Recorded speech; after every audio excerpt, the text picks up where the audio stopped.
નમસ્તે મિત્રો, સ્વાગત છે આપણી યુટ્યુબ ચેનલ આઇકોનિક ફંડામેન્ટલમાં। આજે આપણે ક્ષેત્રફળ અને ઘનફળના કેટલાક અલગ અલગ પ્રશ્નો જોઈએ। અહીં જો પ્રશ્ન કેવો આપેલો છે કે એક લંબચોરસ છે લંબાઈ એ તેની પહોળાઈ કરતાં કેવી છે, બમણી આપેલી છે। જો લંબચોરસની પરિમિતિ 120 સેમી હોય તો લંબચોરસનું ક્ષેત્રફળ આપણે શોધવાનું છે, એવો પ્રશ્ન હોય કે પછી જો અહીંયા આપેલો છે એક લંબચોરસ પ્લોટની લંબાઈ તેની પહોળાઈ કરતાં 3 ગણી આપેલી છે। જો તે પ્લોટનું અહીંયા ક્ષેત્રફળ આપેલું છે તો ચોરસ મીટર આપેલું ક્ષેત્રફળ, તો તે પ્લોટની પહોળાઈ જેટલી પહોળાઈ ધરાવતા બીજા ચોરસ પ્લોટનું ક્ષેત્રફળ શોધવાનું છે। આવો પ્રશ્ન હોય કે પછી જો અહીંયા એક ત્રિકોણ આપેલો છે ABC, એમાં ખૂણો બી કેવો આપેલો છે, કાટખૂણો આપેલો છે। AB બરાબર 12 સેમી આપેલું છે, ત્રિકોણનું ક્ષેત્રફળ 30 ચોરસ સેમી આપેલું છે, તો એ જે ત્રિકોણ છે એની પરિમિતિ શોધવાની છે। પરિમિતિ કેટલી થશે? સૌથી પહેલા જો શું આપેલું છે કે જો ત્રિકોણ ABC માં ખૂણો B કેવો છે, કાટખૂણો, મતલબ કે ત્રિકોણ કેવો છે, કાટકોણ ત્રિકોણ હશે। આપણે એક ત્રિકોણ બનાવી દઈએ, B ખૂણો કાટખૂણો છે, તો જ્યાં કાટખૂણો બને છે ત્યાં B લખી દો, અહીંયા લખી દો A, B અને C નામ આપેલું છે। AB બરાબર 12 આપેલું છે, જ્યાં AB છે ત્યાં શું બની જાય, 12। ત્રિકોણનું ક્ષેત્રફળ 30 ચોરસ સેમી, વચ્ચે આખું જે ક્ષેત્રફળ છે એટલે કેટલું છે, 30 ચોરસ સેમી, બધામાં સેમીમાં છે। ત્રિકોણની પરિમિતિ કેટલી થાય? આપણે આ બે બાજુના માપ શોધવાના છે। ત્રિકોણ કયો છે, કાટકોણ ત્રિકોણ છે, એ લખી દો કે કાટકોણ ત્રિકોણનું ક્ષેત્રફળ બરાબર શું થઈ જાય, 1/3 પાયો ગુણ્યા એની ઊંચાઈ। આવી રીતે 1/2 ગુણ્યા પાયો ગુણ્યા એની ઊંચાઈ। ઊંચાઈ બીજું શું કહેવાય, તો વેધ કહેવાય છે। ઊંચાઈ એટલે આ થશે, આ એનું શું થાય, પાયો થાય। ક્ષેત્રફળ તો આપણને આપેલું છે, કેટલું આપેલું છે, 30 ચોરસ સેમી, અહીંયા લખી દો 30, અહીંયા લખી દો 1/2। પાયો છે એટલે કે આ BC નું માપ આપણે શોધવાનું છે, તો પાયો છે એની જગ્યાએ લખી દો BC ગુણ્યા ઊંચાઈ કેટલી આપેલી છે, અહીંયા 12 આપેલી છે। હવે આ જે BC નું માપ શોધવું હોય એની બાજુમાં જે 12 શેમાં છે, ગુણાકાર સામે જશે તો ભાગાકાર થઈ જશે, અહીંયા લખી દો 30/12। એ જો આ જે છેદમાં 2 છે એ સામે જશે તો અંશમાં જશે, ગુણાકાર અહીંયા 2 જોડે। ખ્યાલ આવ્યો છે? તો જો અહીંયા સામે કેટલા બાકી રહેશે, ખાલી BC બાકી રહેશે। એક જે છે અહીંયા અંશમાં છે, સામે મોકલે છેદમાં, એનો કોઈ ફરક પડશે નહીં। 2 6 12, 6 ગુણ્યા 5 કરીએ તો 30, તો આ મળ્યું જો BC બરાબર 5। આ શેનું માપ પડ્યું છે, BC નું મળ્યું છે, આ મળ્યું 5। કાટકોણ ત્રિકોણ છે, આપણે ત્રીજી જો ખાલી ત્રિકોણની શું શોધવાની છે, પરિમિતિ। આ AC નું માપ શોધવાનું છે। આપણે પાયથાગોરસનો પ્રમેય શીખેલા છીએ, કયું, પાયથાગોરસ।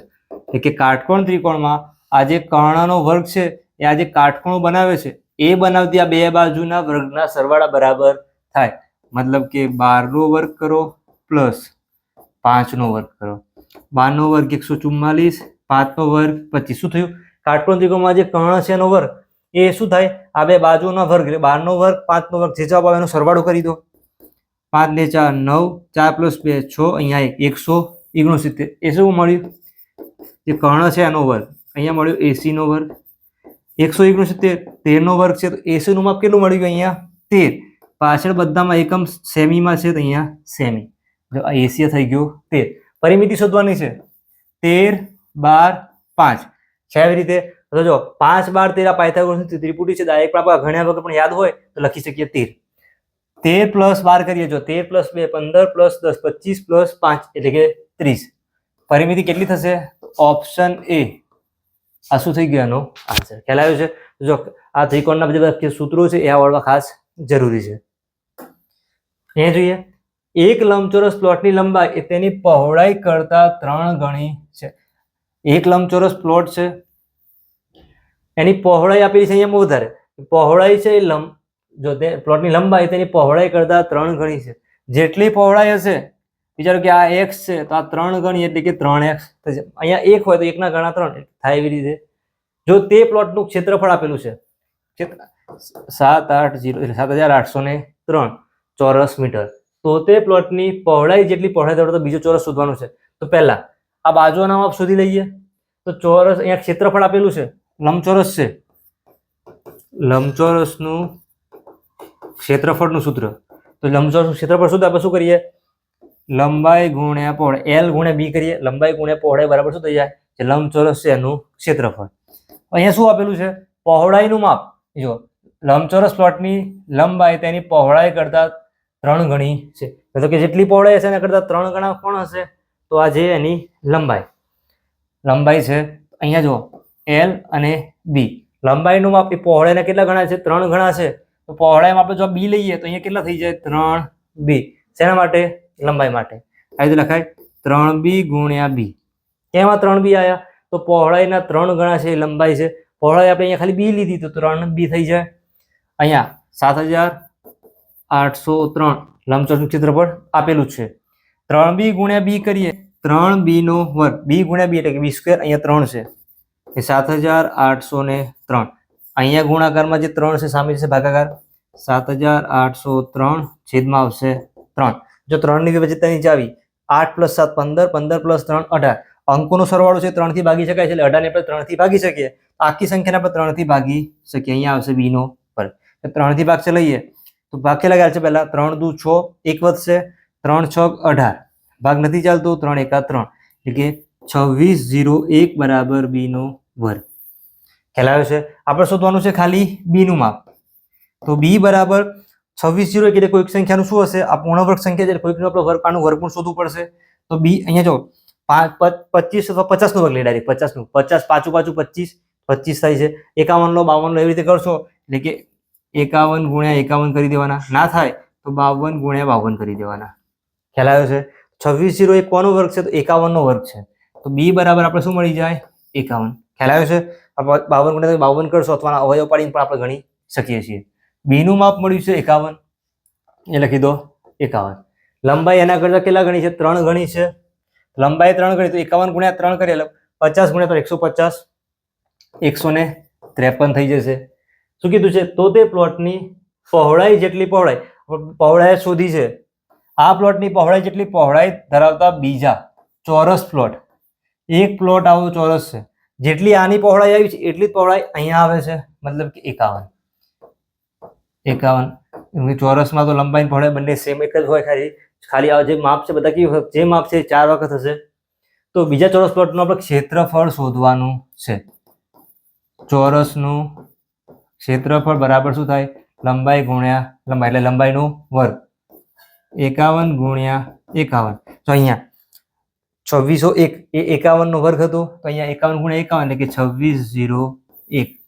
પાછળ એકમ લખવું હોય તો ચોરસ, અહીંયા જો બધા માપ સેમ છે, મીટર છે. જો અહીંયા ચોરસ મીટર ત્યાં આપેલું હતું, તો આ બધા શેમાં મળશે? મીટરમાં મળશે. એટલે આ ચોરસ શું થઈ જશે? મીટર. 2601 ઓપ્શનમાં જો, ઓપ્શન નંબર B. આ શું થઈ ગયું? આન્સર થઈ ગયું. ખ્યાલ આવ્યો છે? એટલે સૂત્ર આવડતું હોય, જો પ્રેક્ટિસ કરી લેશે તો આ દાખલો છે તમે એકદમ ફાસ્ટ, એટલે કે ઓછા સમયમાં ગણી શકશો. આગળ દાખલો જોઈએ. એક લંબચોરસની લંબાઈ એ તેની પહોળાઈ કરતા બમણી છે. અહીંયા પણ લંબચોરસ આપેલું છે. જો આવી રીતે એક લંબચોરસ છે, લંબાઈ તેની પહોળાઈ કરતા બમણી છે. પહોળાઈનું માપ આપણે x લઈએ તો લંબાઈ કેટલી થઈ જાય? 2x. જો લંબચોરસની પરિમિતિ 120 હોય, પરિમિતિ એટલે કે આ જે બખી આપણું બોર્ડર દેખાય છે એ કેટલી છે? 120. તો લંબચોરસનું ક્ષેત્રફળ શોધો. તો લંબાઈ અને પહોળાઈ આપણે શોધવાની છે. તો પહેલા તો આપેલું શું છે? પરિમિતિ છે કે લંબચોરસની પરિમિતિ શોધવાની છે. પરિમિતિ માટે સૂત્ર શું થાય? 2 કૌંસમાં લંબાઈ પ્લસ પહોળાઈ, એટલે કે એક લંબાઈ એક પહોળાઈ બંનેનો સરવાળો કરી દો, ગુણાકાર 2, કેમ કે લંબાઈ છે 2 વખત હશે અને પહોળાઈ છે પણ 2 વખત હશે. 2 કૌંસમાં લંબાઈ વત્તા પહોળાઈ. માપમાં જો અહીંયા લંબાઈ છે પહોળાઈ કરતા કેવી છે? બમણી. લંબાઈ અહીંયા પહોળાઈ એટલે કેવી? લંબાઈ છે પહોળાઈ કરતા કેવી છે? બમણી. લંબાઈ આપણે કરીએ તો 2 વખત b થશે, તો અહીંયા પણ ફરીથી 2b, અહીંયા b થાય. એવી રીતે તો L છે ત્યાં શું લખી દેવાનું? 2b. 2 કૌંસમાં 2b વત્તા b. તો અહીંયા પ્લસ છે એ કેટલા થઈ જાય? 2b હતા, એમાં 1b એડ કર્યો એટલે કે 3b, 6b. પરિમિતિ આપેલી છે કેટલી? 120. અહીં લખી દો 120. તો 120 ના છેદમાં 6 જતો રહેશે, બરાબર અહીંયા b છે. 20 ગુણ્યા 6 120 થઈ જાય, તો b બરાબર મળી જાય 20. v એટલે કે એની પહોળાઈ. તો આજે લંબચોરસ છે એની પહોળાઈ કેટલી મળી ગઈ આપણને? 20. એની લંબાઈ છે એના કરતા કેટલી છે? 2 ગણી છે, એટલે કેટલી થઈ જાય? 40. તો આપણે સરવાળો કરીએ. 40 + 20 એટલે કે 60. બીજા 2 વખત 60 ગુણ્યા 2 કરીએ એટલે 120. આ પરિમિતિ 120 થઈ ગઈ છે. હવે શોધવાનું છે લંબચોરસનું ક્ષેત્રફળ. ક્ષેત્રફળ બરાબર શું થાય? લંબાઈ ગુણ્યા પહોળાઈ. લંબાઈ કેટલી હતી? એકમાં છે 20, પહોળાઈ 40. 4 ગુણ્યા 2 8, પાછળ 2 0, 800 ચોરસ. જો અહીંયા સેમીમાં માપ છે તો ચોરસ શું લખાશે? પાછળ સેમી. આજે 20 આવ્યું છે પણ શું છે? સેમી. ખ્યાલ આવ્યું છે? પહેલામાં પરિમિતિ 120 સેમી હતી તો બધામાં શેમાં મળે? આપણને સેમીમાં મળે છે. ઓપ્શન નંબર ડી આ શું થઈ ગયું? આન્સર. ખ્યાલ આવ્યું છે? આવી રીતે વધારે પ્રેક્ટિસ કરવી તો આના જે ચેપ્ટર વાઇઝ છે વિડીયો મૂકેલા છે તે પ્લેલિસ્ટમાં જઈને ચેપ્ટર વાઇઝ વિડીયો જોઈ શકો છો. વિડીયો પસંદ આવે લાઈક કરી મિત્રો સાથે શેર કરજો. ફરીથી મળીશું નવા વિડીયો સાથે. ધન્યવાદ.